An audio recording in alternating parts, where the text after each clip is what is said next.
I've been a Derby County fan my entire life.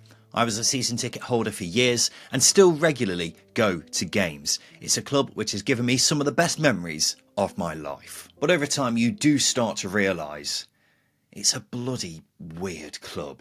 And I know everyone says that their club is weird, but surely no one comes close to Derby County. Perhaps things are starting to become a bit more normal now, but over the years we've had an owner spying on training sessions using a drone, paid a company £1 million for a scouting report which suggested we sign Kylian Mbappé, and an attempted takeover by a man who used other people's TikTok videos as proof of his wealth, and much, much more. Strap yourselves in, ladies and gents, it's going to be a bumpy ride. I'm Ryan Dilks from the second tier, and this is Derby County, the weirdest club in English football. I suppose there's only one place where we have to start.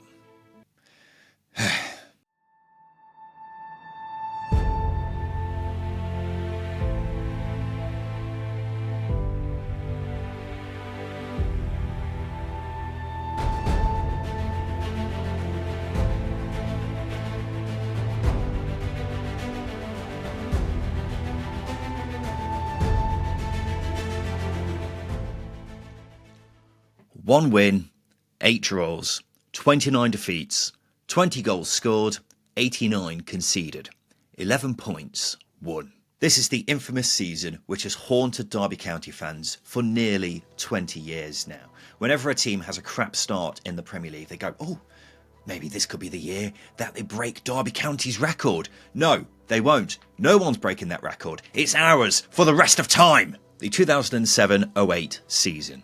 The lowest points tally ever for a Premier League side.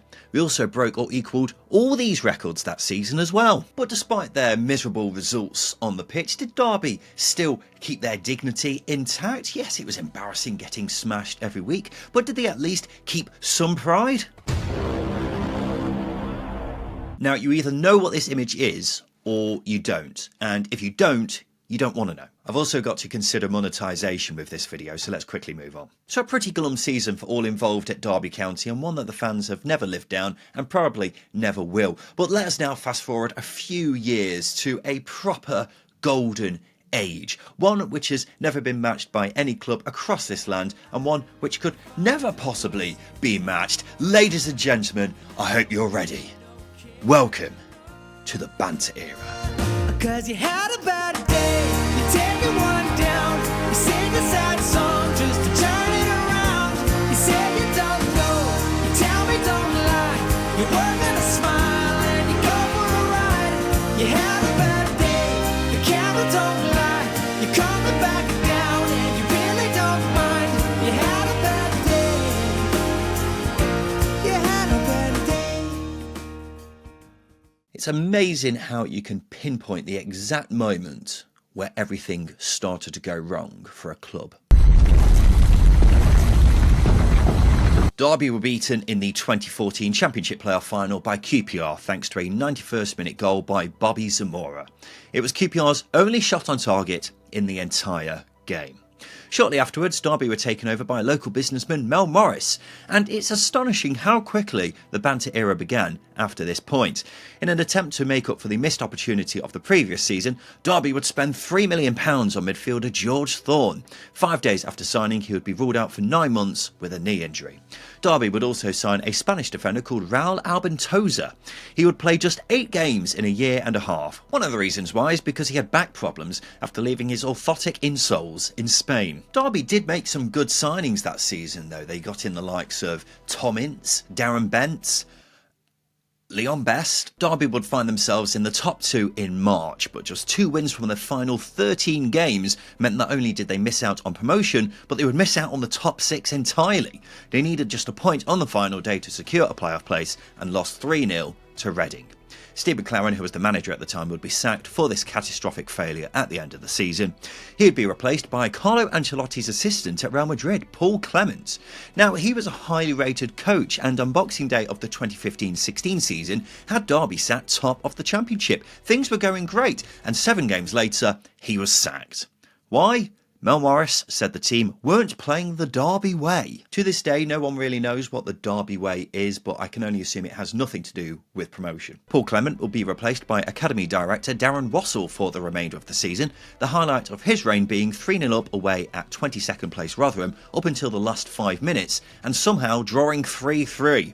Derby would eventually lose in the playoffs to Hull. For those keeping count, that's 2 failed playoff campaigns in 3 years. So not a great season on the pitch, but what about off it? Well, Jacob Butterfield, who cost Derby £5 million, was arrested at his own engagement party after he got in a fight that was started by someone biting his fiance's toe. On to the 2016-17 season now, and it was Nigel Pearson's turn in charge of the Rams. This was his first job following his famous spell with Leicester City. He would last just 14 games, winning only 3 of them. He also reportedly fell out with Mel Morris because the owner was using a drone to spy on training sessions. Pearson would be replaced by Steve McLaren again, his 4th spell with the club in some shape or form, but he would last just 6 months after failing to improve Derby's fortunes. So another failed season for Derby, but do you hear that? That siren means it's time for a lightning round of Derby signings up until this point. Alright, come on, here we go. Yes, Nick Blackman cost £3 million, a striker, scored 1 goal in 28 games, would eventually be released on a free. Abdul Kamara cost £1 million, had his contract terminated after just 18 months. Here we go. Jason Shackle, £3 million he cost. He was at Derby for 3 seasons, but made just 10 appearances in his final 2 seasons, eventually released on a free. Jacob Butterfield cost £5 million, gets into fights with people over his fiance's toe, had his contract terminated after only making 4 appearances in his final 2 years at Derby. Ikechi Anya cost £4 million, would go on to not play a game for Derby in over 2 years, despite earning £1.5 million a year. Nailed it. This video is brought to you by our good friends at SBK. If you haven't heard of them yet, then where have you been? SBK's comprehensive range of markets and exclusive offers makes it the best place to bet on the championship this season. Whether you're creating an accumulator or customising your bet builder, SBK has got you covered. Don't believe us? Sign up today and find out. So Derby's transfer business around this time was utterly shite. Why was that? Say hello to this man.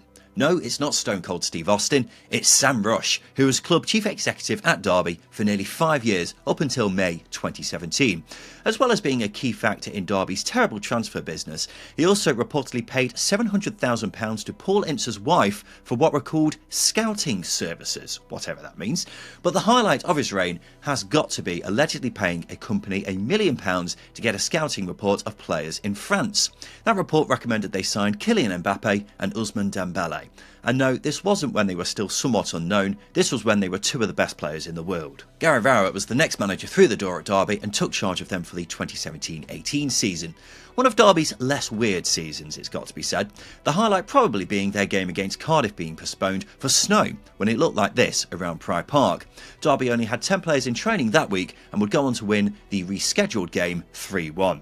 The season ended with Derby losing in the playoffs to Fulham, the 3rd playoff loss in 5 seasons. Gary Rowett would then leave Derby to go to Stoke, which wasn't a popular decision amongst the fans, mainly because 6 months before he said it was never in his mind to leave the club. The next manager in at Derby? Frank Lampard, only one winner for the weirdest moment of this season. In January 2019, Derby accused Leeds of sending a spy to watch their training sessions before a game. Leeds manager Marcelo Bielsa admitted it and would go on to have a 70-minute PowerPoint presentation explaining that he spied on every club in the Championship that season.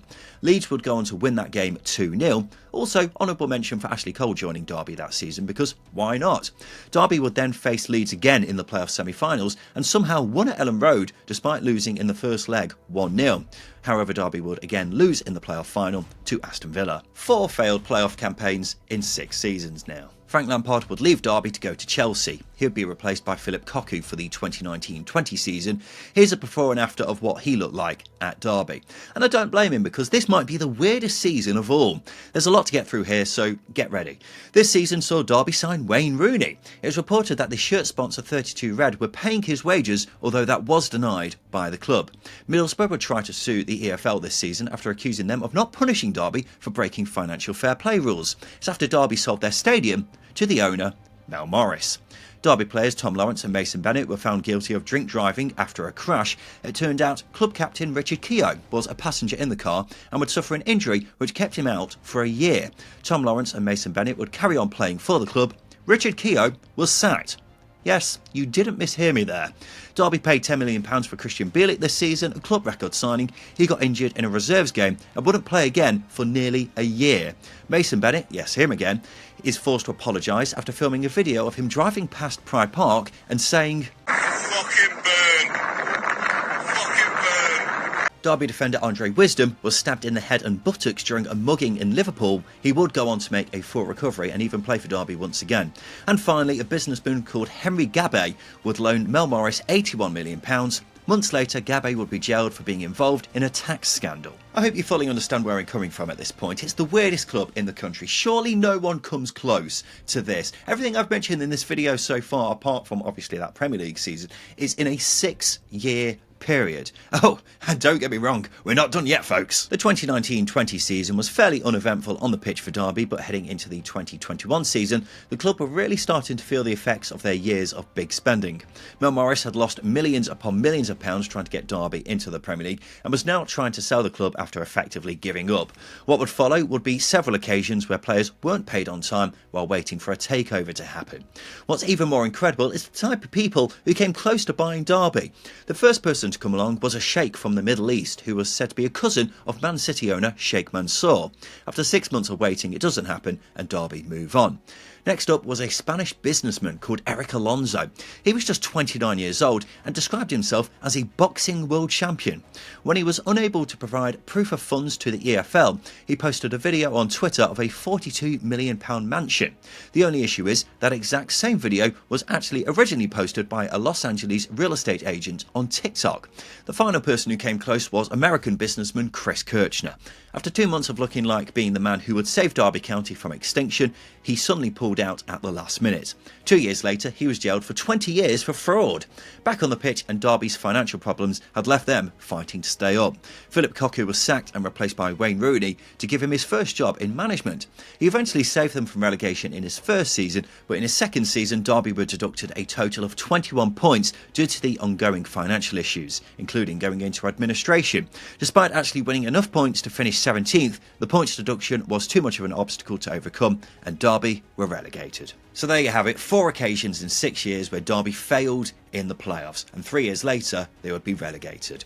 Derby went from spending north of £90 million to nearly going out of business in the space of 10 years, and that's not even including the scandals and drama along the way. I know there are several clubs who have been through the ringer over the years, but surely none of them have had as mad a time as Derby County. Please let me know if I'm wrong, but I hope this video gives you an idea of just how weird a time it's been. Fortunately, Derby was saved by local businessman David Clowes in 2022, and since then there's been a lot more normality. The club is on much more even footing financially and is back in the Championship after getting promoted from League One, and Derby fans as a whole are happy to have a couple of boring years while they recover from the trauma of the previous decade. And there we have it, Derby County, the weirdest club in English football. Is there anyone else who comes close? Let me know in the comments section below. If you've enjoyed the video, make sure you like and subscribe for more content like this. I've been Ryan Dilks from the Second Tier, and I'm going to go have a lie down.